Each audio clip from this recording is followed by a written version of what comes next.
Hi Taurus! Kumusta po kayong lahat? Okay, so ayan Taurus, maraming salamat po sa walang sawang pagsubaybay sa ating pong mga reading. And kung ikaw ay bago pa lang sa ating channel, mag-subscribe na po kayo. And i-click mo na rin yung ating notification bell para lagi kang updated sa ating mga bagong upload, okay? So ayan Taurus, ang reading pala natin ngayon is ganap sa inyo ngayong first quarter ng taong 2025. Okay. So, tingnan natin guys. Ayan, so guys, para sa ibang guidance, maganda pa rin na alam nyo inyong Sun, Moon, Rising, and Venus sign. Okay? Taurus. Tignan muna natin guys yung message sa inyo. Taurus, Sun, Moon, Rising, and Venus sign. Ganap po sa kanila ngayong first quarter ng taong 2025, January, February to March. Okay, Taurus. Meron tayong gray. Endings are inevitable. So, yung iba sa inyo guys, huwag kang matakot, no? Huwag kang masyadong, huwag kang mag-doubt, no? Nakikita ko kasi yung iba sa inyo, nandun pa rin yung trauma, nandun pa rin yung mga past issue. So, ang sinasabi dyan guys, patapos na yan. Magkakaroon na guys ng bagong, parang new beginning, transformation. Then, ang sinasabi lang dito, Taurus, parang kailangan maging prepare ka, maghanda ka. Yan yung sinasabi dyan. And kung ano man tong transformation na nangyayari na to, ayan. Okay, maghanda ka dito sa pagbabago na to. Okay? So, parang patapos na lahat ng mga balakid, lahat ng naging problema mo, lahat ng mga doubt. Kung ikaw, Taurus, ay nakaka-feel ng para kang nadadown minsan, nandun pa rin sa point na parang may paghihirap. So, patapos na daw yan, okay? Tignan natin, Taurus. Okay, Taurus, Sun, Moon, Rising, and Venus sign, ganap. Meron tayong, ayan, morning. The world awaits you. Okay, so, Taurus, ang pinapakita sa akin dito, parang merong magandang bukas or na nag-aantay sa inyo, naghihintay sa inyo. Parang ganon. Okay? Parang wag ka nang matakot na kung ano yung mangyayari sa inyo kinabukasan. Yung iba sa inyo guys, wag ka matakot na may pagbabago mangyayari sa buhay mo or baka kailangan talaga guys is ihanda mo na. Kasi kung ano man tong pagbabago na to guys, para naman talaga sa'yo to.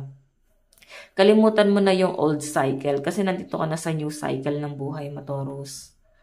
Okay? And may nakikita rin ako guys na mukhang hindi makarecover yung iba sa inyo. Siguro sa mga nangyari nitong mga nakaraang araw. May mga panghihinayang ako nakikita sa energy mo. And parang piling mo hindi nasulit. Parang ganon. So, nandun yung parang nagsisisi ka. May mga pagsisisi kung ano man to guys. At least alam mo na kung ano yung aral doon, no? And may nakakita rin ako dito, Toro. Siguro baka may travel na paparating sa inyo or pwedeng yung naging regret mo dito is yung travel mo nitong mga nakaraan. Parang piling mo hindi mo nasulit. Okay? Kasi yan, no? Pwedeng antok ka or puro tulog yung nangyari. Or Taurus, pwede rin naman guys na pagod na pagod ka nun. So, kaya hindi mo rin siya guys talaga nasulit. Okay, sige, tignan pa natin. Taurus, Sun, Moon, Rising, and Venus sign. Tignan pa natin, Taurus.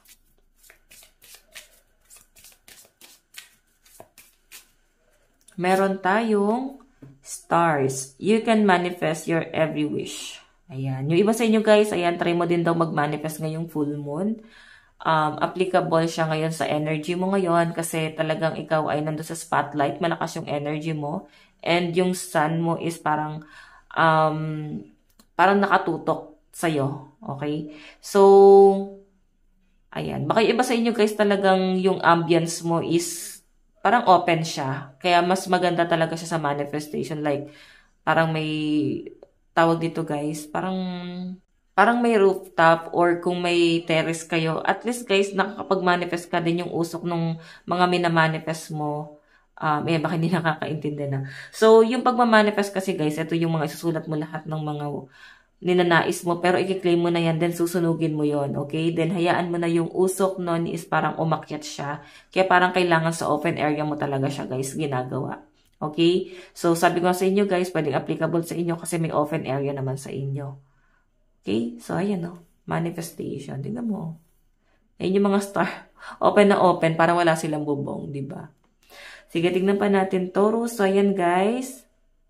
Ayan, lucky number mo. Hindi ko na alam to, no, nabura kasi, oh. Lucky number mo is 40 and 5 saka 10. Tignan naman natin pagdating sa kaperahan ni Taurus ngayong first quarter ng taong 2025. Okay. Sa kaperahan po ni Taurus ngayong first quarter ng taong 2025. Okay, Taurus, Sun, Moon, Rising, and Venus sign. Pagdating sa kanilang kaperahan.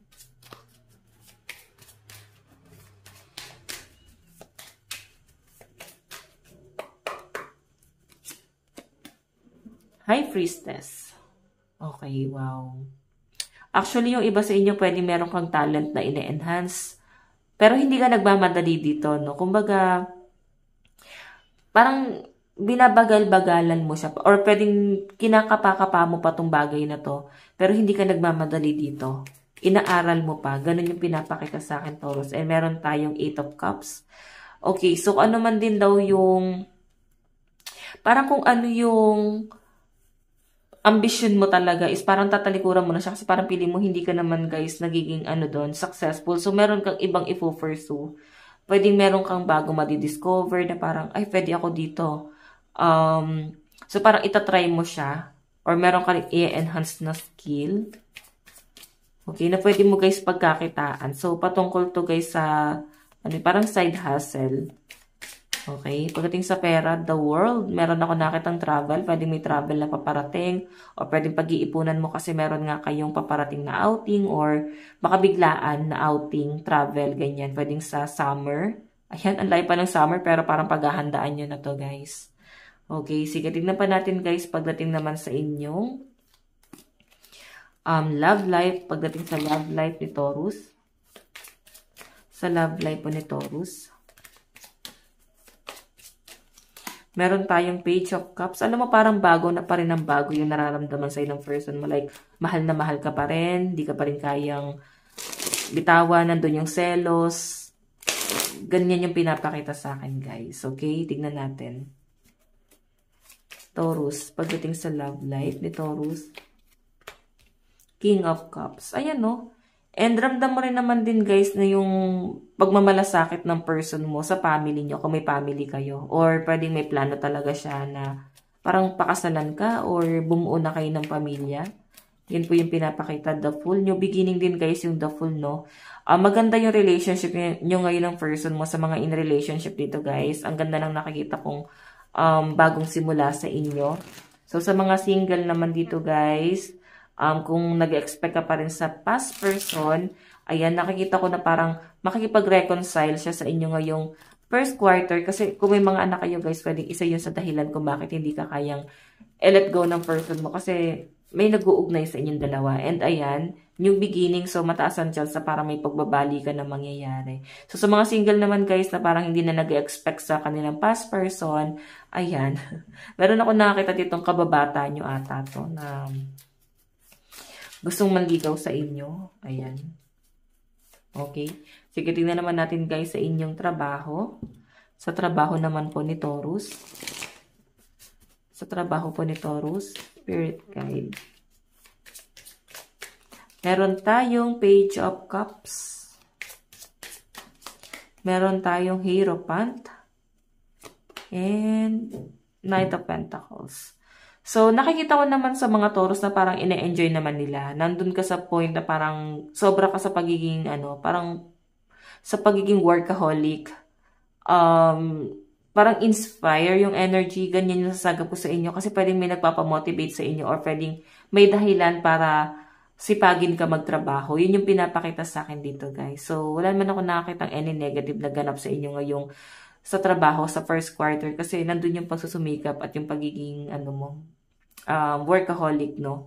And siguro, meron kang mga responsibility din na kino-consider. Ayan. So, tingnan naman natin guys, pagdating sa inyong advice, Taurus. Advice po kay Taurus. Meron tayong grace and gratitude. True gratitude, joy, expand. So, sabi nga nila dito guys, sabi dito, is kung masaya ka at nag-enjoy ka sa ginagawa mo, magkakaroon ka ng expansion. Like, mas lalawak pa yung market mo, mas dadami yung kaibigan, connection. So, ibig sabihin guys, mas parang payabungin mo pa. Okay? Parang sa bulaklak is parang hayaan mong mamukadkad, no? So, siguro, ipagpatuloy mo lang yung pagiging masayahin mo, Taurus. Ayan. And huwag mo kakalimutan yung pagmamanifest mo. Malapit na yung full moon. Okay? Ayan. True gratitude, joy, expand. So, parang mas mafe-feel mo talaga, Taurus, na parang mas magiging masaya ka talaga. Okay? Sa araw-araw na nangyayari, parang wala ka ng hinanakit na nafe-feel dito. So, Taurus, ito lang po ang inyong reading. Maraming salamat po. God bless and love you all. Bye-bye po.